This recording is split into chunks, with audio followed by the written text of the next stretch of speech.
We're joined by lawyer-turned-stand-up comedian Arnav Rao. Thanks so much for doing this. Hello. Thanks for having me. Yeah. So I'll get right into it. Why did you choose to do law? So that was very, it started in school as to where that started. I got into debating a lot. And I was like, what, there's a profession that pays you to keep doing this? And that was kind of like zeroed in on that quite early on. And once I got to law school, I realized that everything I thought about what being a lawyer is and what the law is about is very different once you get to law school.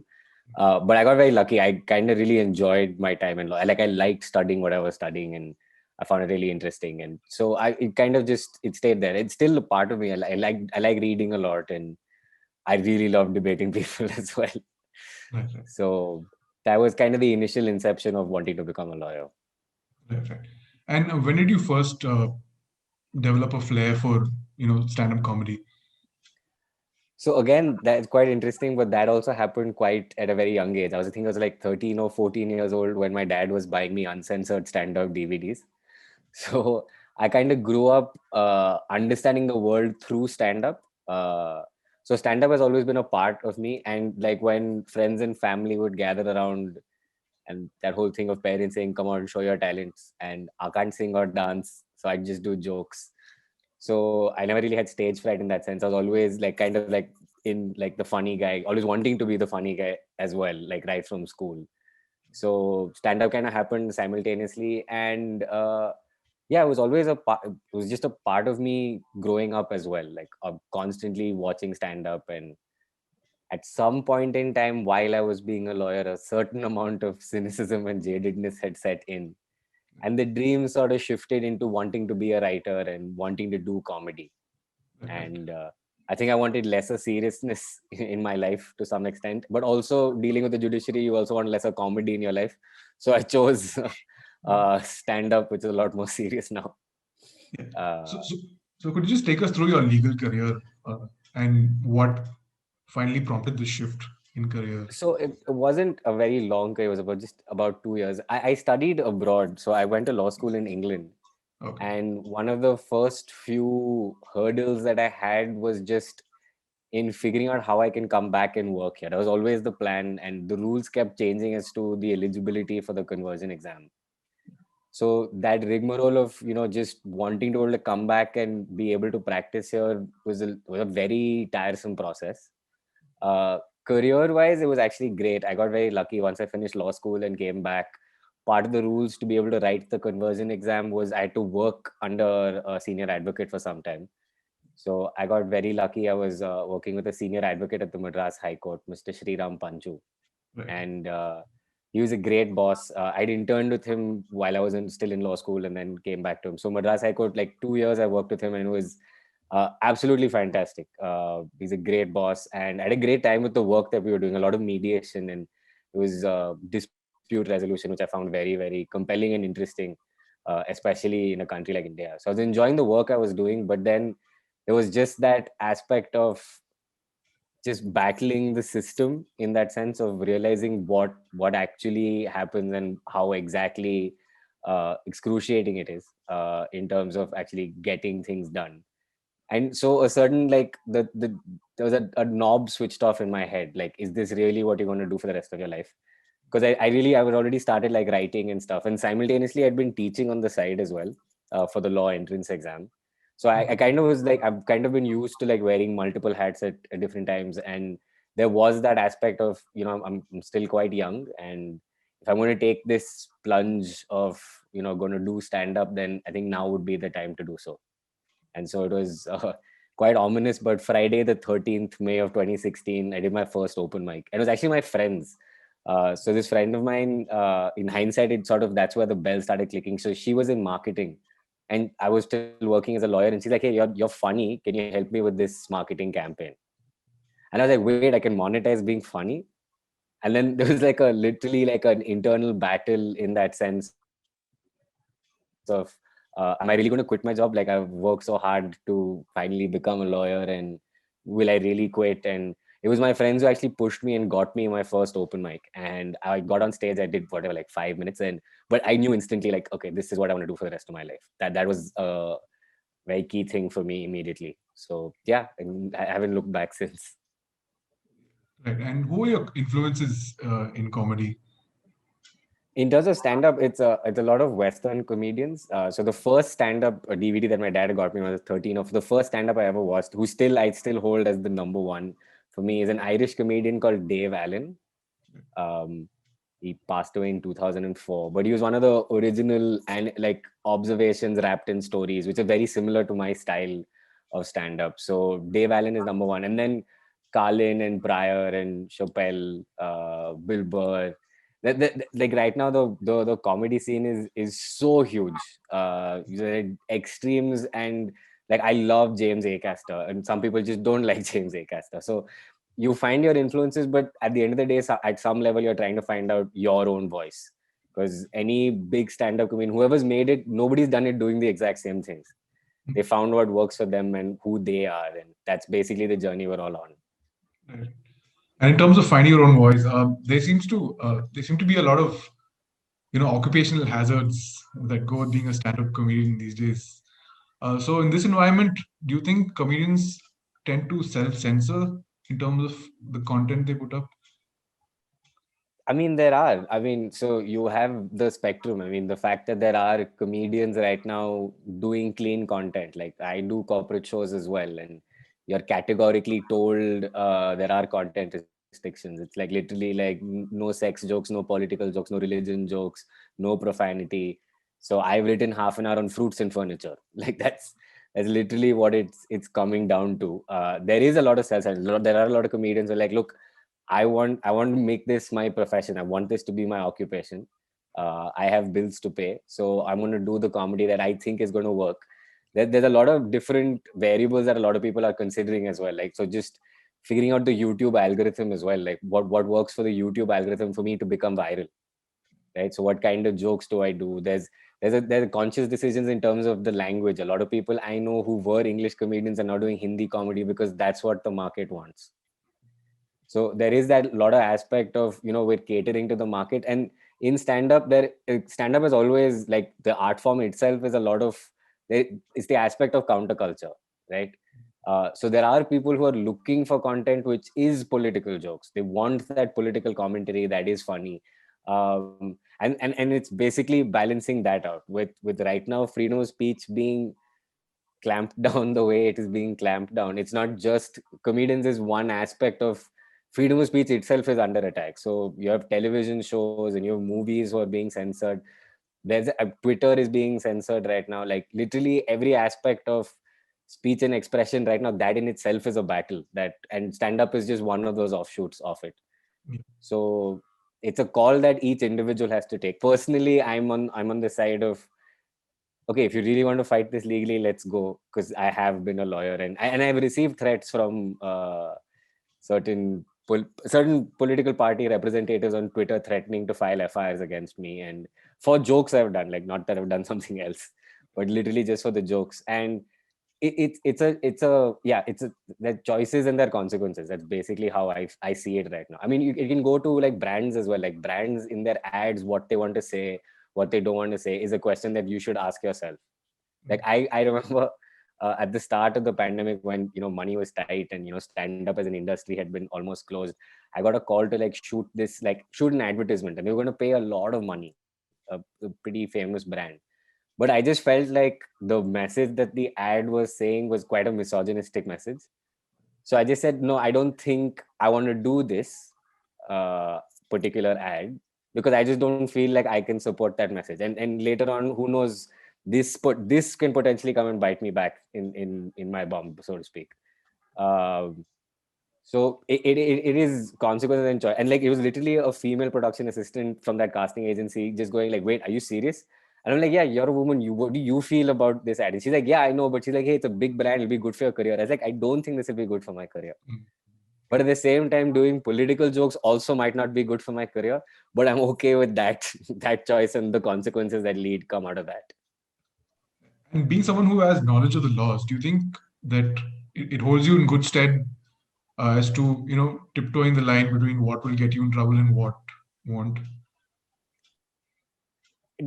More definitely than yes. Yeah, of course. Yeah, without a doubt.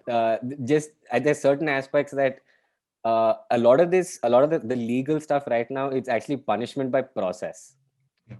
It's not really about the law anymore. It's just that, do you have the wherewithal of fight, just going through the system, right?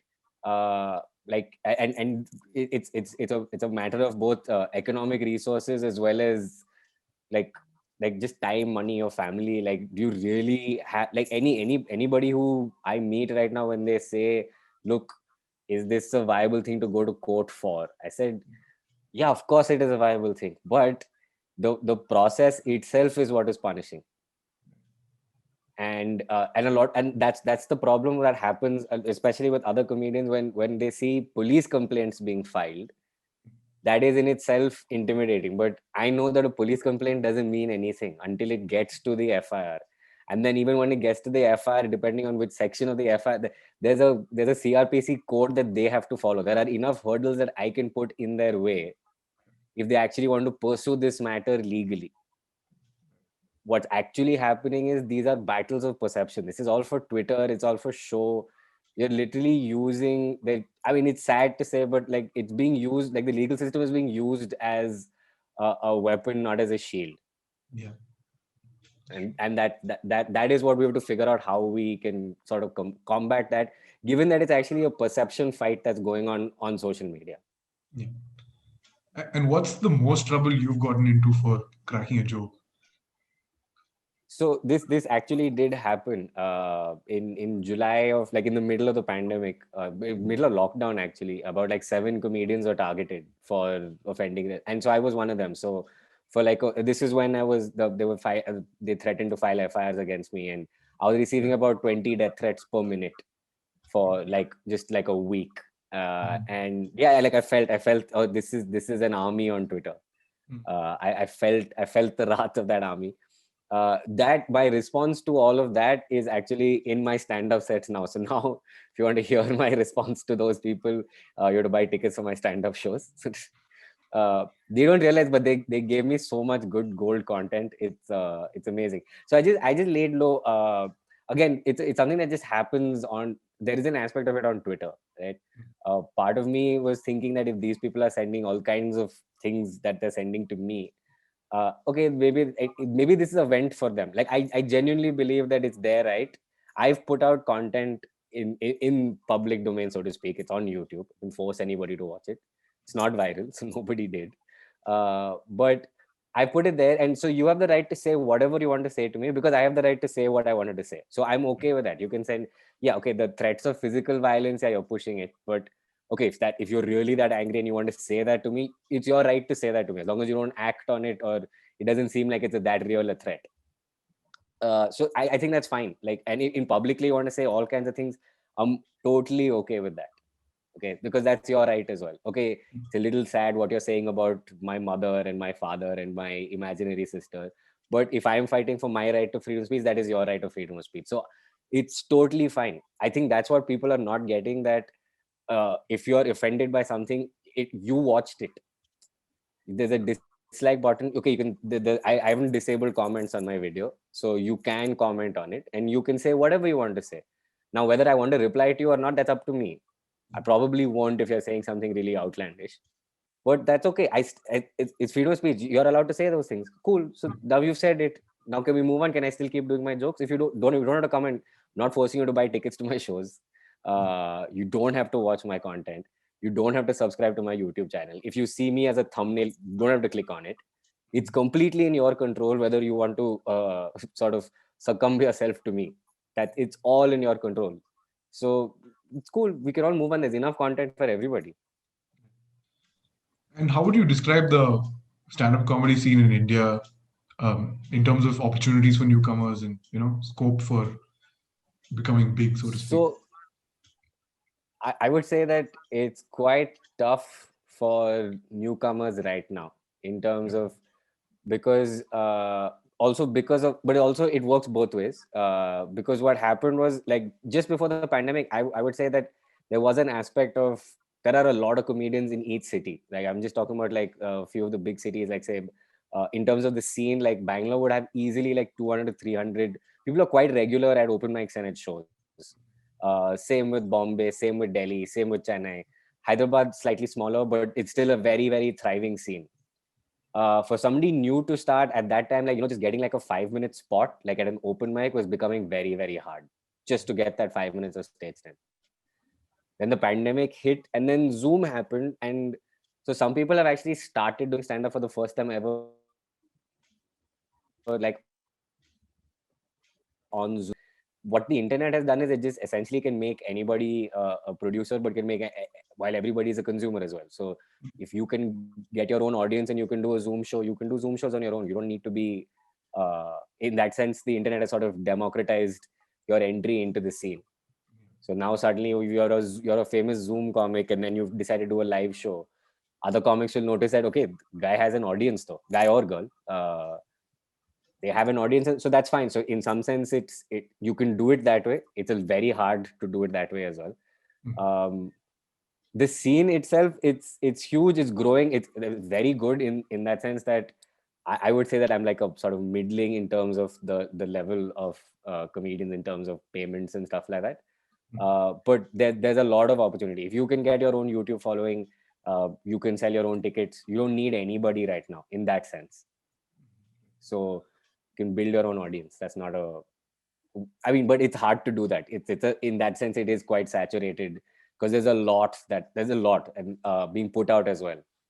So the only concern that I have with the Indian stand-up scene is in terms of this worry of the self-censorship.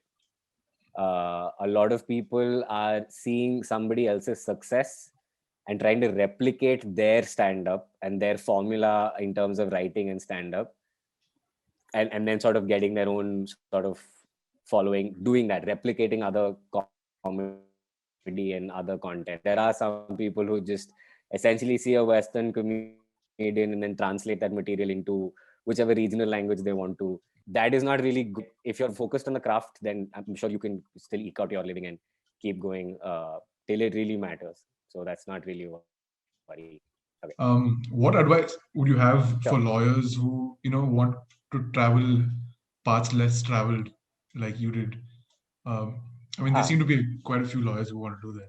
So, yes. I would say, like, okay, so one of the reasons why I had to quit my job when I was starting off stand up was it was a time consuming job. Like I worked 16 hours a day, right? Almost every day of the week.